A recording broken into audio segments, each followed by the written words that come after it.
We'll put it to you like this, right? Yeah. What was your perceptions of being a man as a young man, and what was your perception of being a man now that you're just entering into your 30s? I feel like in my teens, yeah, being a man was replicating a tradition, a mental tradition. There was a poem that didn't make my book, and it was that most men are echoes of the past that know we are running but not what we're running from, right? And it was that. We just knew we had to go somewhere, act a certain way, compose ourselves a certain way, but we didn't know why we was doing it. But just know we wouldn't be accepted in that frame, in that template of being a man unless we fit certain criteria. That's what it was for me at a particular age. And there were also like those, you know, those unspoken rules that, like, you know, that guy code? Like, there was a supremacy guy code. Do you know what I mean? Like, bro, if you don't fit into that, you ain't one of us kind of thing. But it wasn't never spoken. But it was like that energy shift in the room where you didn't say a certain thing. Again, there's a poem in my book where like my boys is talking the most rubbish about a woman and we're all laughing. But inside we know we really shouldn't be laughing about this. But if we don't laugh, it's gonna be us next. And we can't deal with that shame, right? And I also feel like shame is the most powerful manipulating tool that we can have as men, and that is used on men. Now, growing up, seeing how other people's perspectives can have so much of a weight on me and so much of a burden, I started to relinquish those powers that people had on me, man. Like, I'm looking at myself now. My boys aren't in the room when I'm looking at myself in the mirror. They're not around when I'm by myself trying to like get a grasp of my mentality. And I'm saying, I don't need this. Like, I'm literally recycling all these trash talk that they're giving me. I was kind of poetic, eh? And I'm really looking at myself now as, if I was to have kids, I've got like people looking up to me now, man. Like crazy DMs that I'm getting from people out in the States saying, yo, I just want to be like you. I've never had this before. Can I perform my poem at your show? Like, can you help me? I've never had that before.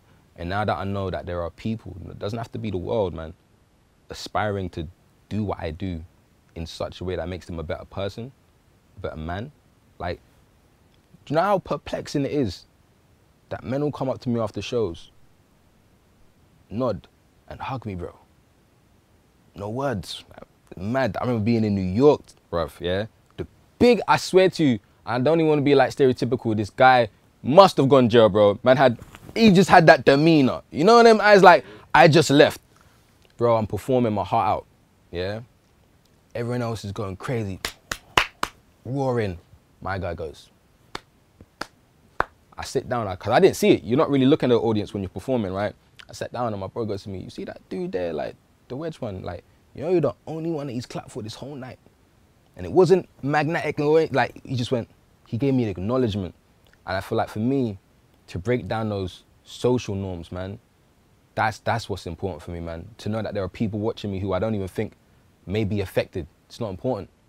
They may be affected. I've now given them the chance to change. That's important for me, man. And I didn't have that role model growing up. I had role models, but they weren't the ones that I chose. You feel me? So yeah, I'm glad that I can kind of be that now.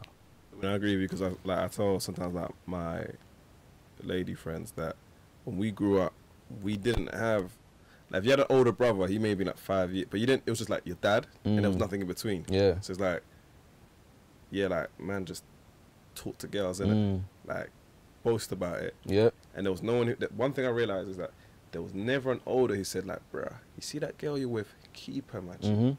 Like, maintain what you got. It was just like, just get it, do what you gotta do, and then feel like you're empowered because you got something from her. Even that, bro. I remember having girlfriends and anyone would say, she's buff. That's it.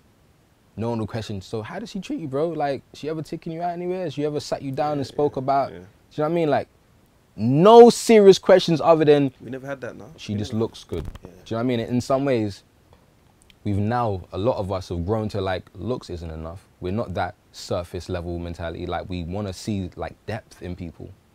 Men or women, like, we want to see the depth. And I feel like that's something that's changed now. We're more curious. We're more open to seeing that behind that facade that everyone wants to feel good behind, there's someone that's hurting. And once you realize, yo, that person's in need, that whole like Good Samaritan kind of thing, the person you least expect sometimes Your friend who's been around supporting you for all, bro. I've got so many great examples of women around me. I can't be just like, oh, doing the same things all these other guys are doing. Like, I see it, bro. Like, my book launch was 3 days long, right? I think I'm the first poet to do that in the UK. Three-day launch booklet, right? Speak your truth. Right. I really feel I am, right? Sold out in 4 hours, 6 hours, and 12. The third day sold out in 12, right? My home goals, bro, without me knowing, took off 3 days just to be there every single day and help me, bro. Did not ask them. Bro, some of my homeboys didn't even come, bruv. Like people I grew up with, family members, fam. They took 3 days, bruv. Just quit work for a day and spent the rest of the weekend with me, bro. One of mine was waiting out. There were women demonstrating to me just how great they are, outside of how great they look. You feel me? So that's, to me, that's the important thing for me in my evolution of looking at the world, not from a lens that people have given me, man. You know, it's not contrived, but I tell, one thing you know is that when a black woman's got you, in a way, or let's just say women in general, but when they're down, bruv, their loyalty is crazy. You're looking at like, but you would probably have beef and like do whatever for the man them, and they'll give you the most excuses. You'll get some of the women, but bruv, when they're there, they look after you, bro. They protect you. And without that, in the absence of that, I think that's what we're talking about off camera, bro. Like, I feel like without that solid woman in your life, it's kind of hard to get to that next level. Bro, I don't think I'd be where I'm at if it wasn't for like the many women that have helped me, either through a conversation, through a safe space to just be vexed. Do you know what I mean? Just to be real. Like, I went through this. Like, I was rejected in this poetry format or whatever it is, bro, just to have that space that I knew I could go to. A lot of the guys, bro, like, you call them up, it's a, oh, why are you talking this stuff for? Like, it's crazy, bro. And I don't even feel like some men want to be that way. I feel like that's the only way they know how to be. Like, it's detrimental to us, our existence, bro. Like, look at it this way. Men have this spine that we've been walking with for the longest time. Keeps our back straight, heads up. We can look up, all of that, right? That same spine is a patriarchal spine. It's a capitalistic one. It puts so many people down just to feel good about themselves. Now, we know we're not supposed to have this. Some of us know we're not supposed to have this spine. But for a man to remove that spine that's kept him up for so long and not have a replacement that he believes in, it's like swinging from monkey bars and you can't see the next one. You're holding on, bro. You're holding on. And I feel like we need to, I want to be the example of revealing that potential monkey bar, that potential alternative spine that we can hold ourselves up with, that doesn't have to shit on other people, man. Yeah. Like, it takes a lot. I mean, you spoke about the poem about, in the book where you said your boys were like shitting on some girl or a girl. Like, yeah. For those, if you can recite some of it, what's the name of the poem and go a bit more deeper into the context of it? So the poem is called Ruby. It's in like the first chapter. I remember specifically being in my sixth form ramp and it's after school, finished, saw them kind of jokes, the banter of how like men even make friends. Like my first best friend, we had a fight. Then the next day we were best friends. Ridiculous, bro. Like ridiculous, right?